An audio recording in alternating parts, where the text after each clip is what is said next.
नमस्कार दोस्तों, मैं सुरेंद्र सिंह रावत और मैं अपने YouTube channel target with Surendra पर आपका हार्दिक स्वागत और हार्दिक अभिनंदन करता हूं।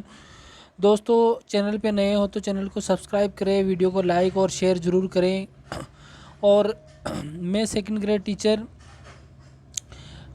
आज हम जो पढ़ने वाले हैं वो है राष्ट्रीय आय की धारणा, कॉन्सेप्ट ऑफ नेशनल इनकम, जो आपके एसएसटी के विद्यार्थी हैं उनके लिए, और जो फर्स्ट पेपर है सेकंड ग्रेड का उसमें भी ये काम आने वाला टॉपिक है। हम कोशिश करते हैं कि राष्ट्रीय आय को समझने का, राष्ट्रीय आय का कंसेप्ट क्या है उसको समझने का। आप धैर्य बना के रखें, वीडियो को पूरा देखें और वीडियो को स्किप नहीं करें तो ही आपको अच्छे से समझ में आएगा। बाकी थोड़ा मुश्किल है राष्ट्रीय आय का, लेकिन इतना मुश्किल नहीं है कि समझ में नहीं आए। तो शुरू करते हैं। देखो, राष्ट्रीय आय का अर्थ क्या होता है। राष्ट्रीय आय का अर्थ है एक देश के सभी सामान्य निवासियों द्वारा एक वर्ष की अवधि में अर्जित आय का जोड़। यानी एक देश में जितने भी लोग रह रहे हैं, निवास कर रहे हैं, उनकी एक वर्ष की जो अवधि के अंदर अर्जित आय जो होती है उसका जोड़ क्या कहलाता है, राष्ट्रीय आय कहलाता है सामान्य अर्थों में। तो कुल मिलाकर यहाँ पर और देख सकते हैं हम, राष्ट्रीय आय से अभिप्राय किसी देश के सामान्य निवासियों द्वारा प्रदान की गई साधन सेवाओं के बदले में प्राप्त आय, लगान, लाभ, ब्याज और मजदूरी के जोड़ को हम क्या कहते हैं, राष्ट्रीय आय कहते हैं। अर्थव्यवस्था द्वारा पूरे वर्ष के दौरान उत्पादित अंतिम वस्तुओं व सेवाओं के शुद्ध मूल्य के योग से होता है, जिससे विदेशों से अर्जित शुद्ध साधन आय भी शामिल होती हैं। केंद्रीय सांख्यिकी संगठन के अनुसार राष्ट्रीय आय किसी देश के सामान्य निवासियों द्वारा एक लेखा वर्ष में मजदूरी, लगान, ब्याज तथा लाभ के रूप में अर्जित साधन आय का योग है। तो ये सारी परिभाषा है राष्ट्रीय आय का। मैं सिंपल तरीके से आपको बता देता हूँ राष्ट्रीय आय क्या होती है। एक देश, एक भारत देश है, उस भारत देश के अंदर जो सामान्य नागरिक जो निवास करते हैं, उनके द्वारा जो भी इनकम होती है उसको हम क्या बोलते हैं, राष्ट्रीय आय कहते हैं सामान्य भाषा में। अब देखो, ये कुछ कंसेप्ट हैं। बाजार कीमत पर सकल घरेलू उत्पाद, जीडीपी एट मार्केट प्राइस, यानी इसको शॉर्ट में क्या बोलते हैं, बाजार कीमत पर सकल घरेलू उत्पाद को शॉर्ट में क्या बोलते हैं, जीडीपी एट मार्केट प्राइस। मतलब जी का मतलब ग्रोस, डी का मतलब डोमेस्टिक और पी का मतलब प्रोडक्ट। एट मार्केट प्राइस यानी मार्केट में उसका प्राइस क्या है, तो वो होता है बाजार कीमत पर सकल घरेलू उत्पाद। किसी देश की घरेलू सीमा में एक लेखा वर्ष में सभी उत्पादकों, सामान्य निवासियों तथा गैर निवासियों द्वारा जितनी भी अंतिम वस्तुओं और सेवाओं का उत्पादन होता है उनकी बाजार कीमत के जोड़ को जीडीपी एट मार्केट प्राइस कहते हैं। जीडीपी, अभी आप इतना कॉन्सेप्ट याद रखें कि जीडीपी एट मार्केट प्राइस का मतलब क्या है। जी का मतलब समझ आ दिया मैंने, ग्रोस यानी सकल, डी का मतलब डोमेस्टिक यानी घरेलू, और प्रोडक्ट यानी उत्पाद, यानी सकल घरेलू उत्पाद। और किस पर, eight market price, market price होता है जो बाजार में कीमत होती है उस पर। तो कुल मिला के अभी इतना कॉन्सेप्ट ध्यान रखिए आप, जीडीपी एट मार्केट प्राइस, इतना सा कॉन्सेप्ट आप ध्यान रखिए, आगे की चीज़ अभी समझ में आ जाएगी। अब देखो, यहाँ पर देखो, बाजार कीमत पर सकल राष्ट्रीय उत्पाद, जीएनपी, बाजार की, अभी तो आपने क्या समझा, GDP, GDP at market price. अब क्या है, जीएनपी एट मार्केट प्राइस। देखो, मार्केट प्राइस ही है, यहाँ कोई चेंज नहीं है। जीएनपी, जीडीपी की जगह क्या हो गया, जीएनपी। तो जीडीपी से जीएनपी कैसे निकलेगा, जीडीपी से जीएनपी कैसे निकलेगा, यानी यहाँ पर देखिए आपके पास में जीडीपी एट मार्केट प्राइस है। अगर इस जीडीपी से आपको जीएनपी यानी gross national product at market price, ये अगर निकालना है तो आप कैसे निकालोगे, कुछ भी नहीं करना है। जो जीडीपी दे रखा है एट मार्केट प्राइस, उसमें NFIA, net factor income from abroad, यानी विदेशों से प्राप्त शुद्ध साधन आय, इसमें प्लस कर देंगे तो आपके पास में क्या निकल के आ जाएगा, GDP at, GNP eight market price. आपसे प्रश्न पूछा जा सकता है कि बताइए जीडीपी एट मार्केट प्राइस से जीएनपी एट मार्केट प्राइस प्राप्त करने के लिए हमें क्या करना पड़ेगा।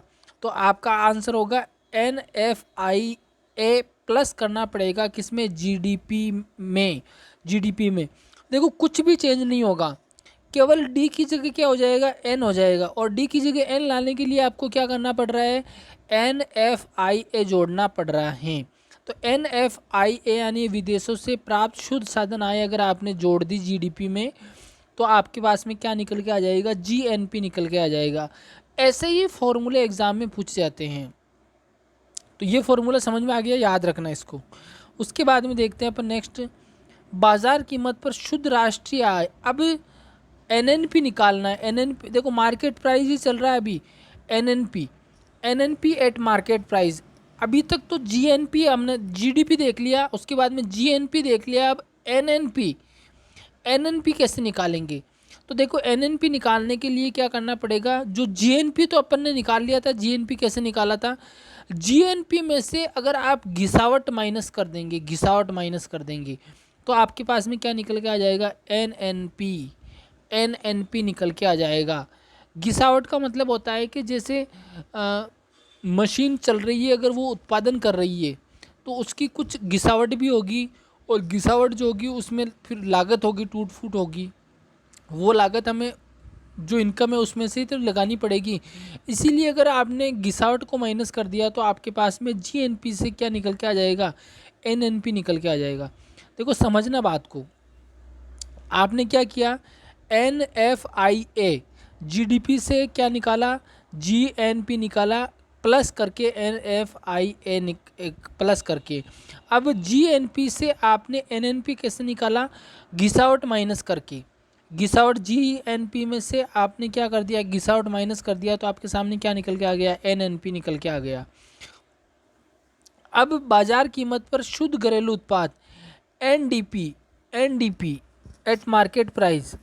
एनडीपी कैसे निकालते हैं, तो एनडीपी कैसे निकालते हैं ये मैंने बता ही दिया अभी। जीडीपी से एनडीपी, जीडीपी आपको दे रखा है, जो शुरू में दे रखा था जीडीपी, अगर उसमें से आपने घिसावट माइनस कर दिया तो आपके सामने क्या आ जाएगा, एनडीपी मार्केट प्राइस आ जाएगा। यानी देखो ये जो है ना, जी है ना, जी ग्रोस को एन में चेंज करने के लिए घिसावट माइनस करना पड़ेगा, और इस डी को, बीच वाले डी को आपको एन में चेंज करने के लिए क्या करना पड़ेगा, प्लस करना पड़ेगा NFIA। ये एक समझ लो चीज़ को, यानी डोमेस्टिक को अगर आपको नेशनल बनाना है तो NFIA प्लस करो, और जी यानी ग्रॉस को नेट में बदलना है तो घिसावट माइनस करो। ये कंसेप्ट आपने पकड़ लिया ना तो आपको ये समझ में आ जाएगा। पी आपके चेंज नहीं होगा, पी चेंज नहीं होगा, जी और डी। तो जी और डी का मैंने फॉर्मूला बता दिया है कि अगर आपको क्या करना है, जैसे आपके सामने दे रखा है, जीडीपी दे रखा। अब इसको आपको NNP में चेंज करना है, तो इसमें से क्या करना है, जी को नेशनल बनाने के लिए क्या करना पड़ेगा, प्लस NFIA अभी ऊपर पड़ा था वो प्लस करना पड़ेगा, और इस डी को एन बनाने के लिए क्या करना पड़ेगा, घिसावट माइनस करनी पड़ेगी, घिसावट।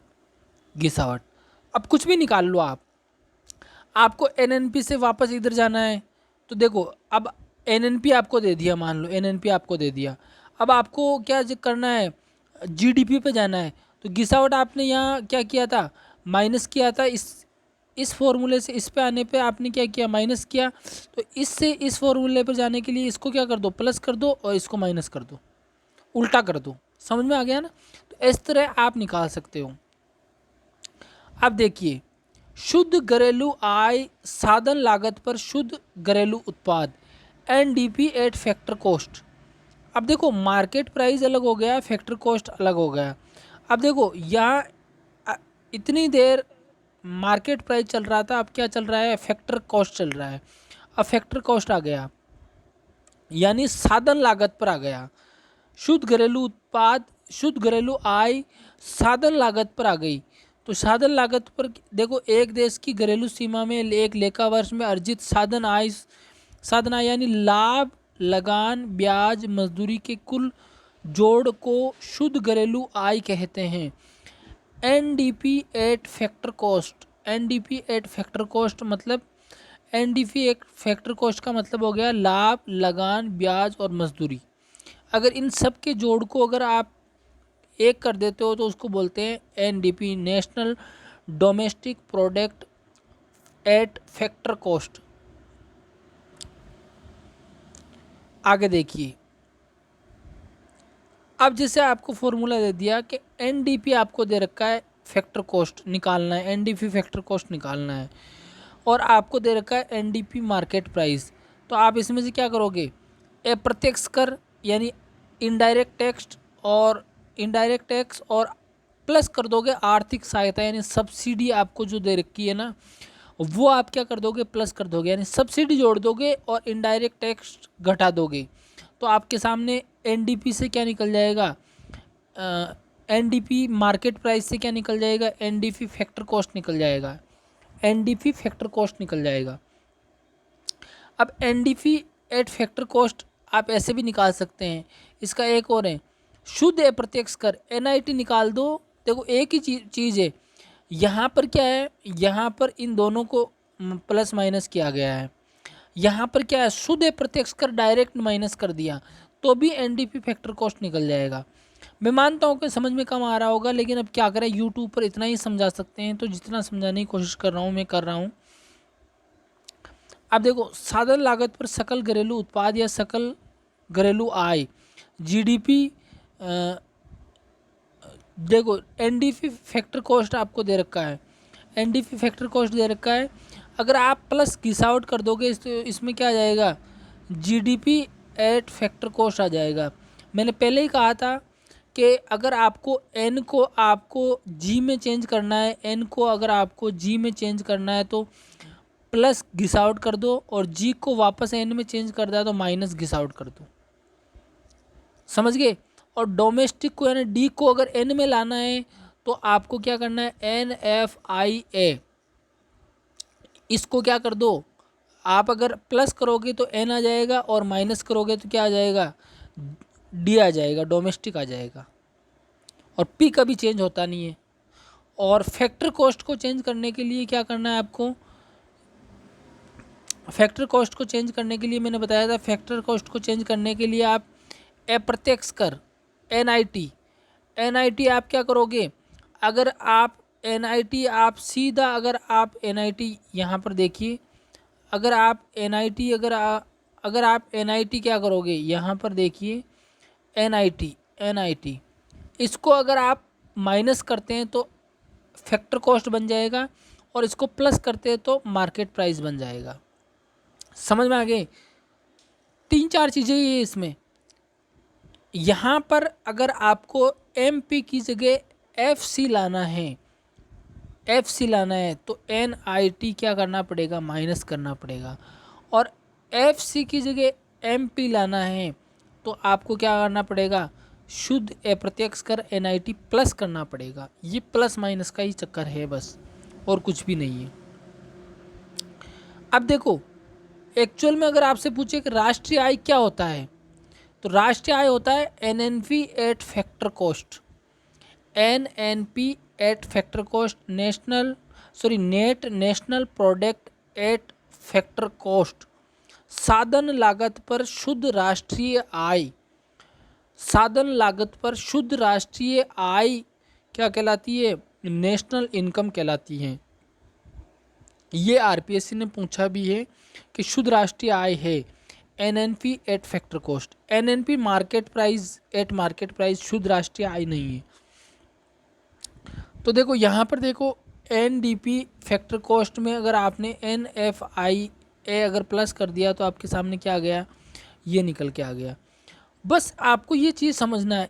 एफसी से एमपी कैसे बनाते हैं, एनआईटी, एनआईटी क्या करेंगे आप, एफसी से अगर आपको एनआईटी अगर बनाना है तो आप क्या करोगे, प्लस करोगे यहाँ पर देखिए, माइनस करोगे, यहाँ पर देखो NIT से ये आपके सामने क्या है, NIT से अगर आपको FC बनाना है तो आप क्या करोगे, MP में से क्या करोगे, माइनस कर दोगे। और अगर आपको FC से अगर MP पे आना है तो प्लस कर दोगे, और कुछ भी नहीं करना है। राष्ट्रीय प्रयोज्य, अब देखो ये तो खैर आगे की बात है। तो ये कुल मिला के हो गया राष्ट्रीय आय के कुछ कंसेप्ट थे, तो ये कंसेप्ट मैंने बताने की कोशिश की। मुझे लगता है कि आपको समझ में थोड़ा देर से आएगा, इसको आप और कोई गाइड लेके समझने की कोशिश करें ये किस तरह से निकाला जाता है। मैंने कोशिश करी है काफ़ी कुछ समझाने की, फिर भी मुझे ऐसा लग रहा है कि आपको इतना समझ में नहीं आ रहा होगा, लेकिन आप एक दो बार आप इस वीडियो को देखें और अदर वीडियो भी आप कोशिश करें देखें, और किताब का भी सहारा ले तो आपको राष्ट्रीय आय के कुछ कंसेप्ट तो समझ में आएंगे। कुछ कंसेप्ट अगर आपको समझ में आ गए धीरे धीरे, ये NNP GDP ये निकालना अगर आपने सीख लिया अच्छे से तो आपका प्रश्न निश्चित रूप से सही हो जाएगा। इसी के साथ आज की वीडियो में धन्यवाद। और किसी को भी सहायता चाहिए, हेल्प चाहिए तो मेरे से कांटेक्ट करें, मेरे नंबर पिछले वीडियो में मैंने दे रखे हैं, वहाँ से आप लें। और नोट्स वगैरह मंगवाने तो संपर्क करें। धन्यवाद।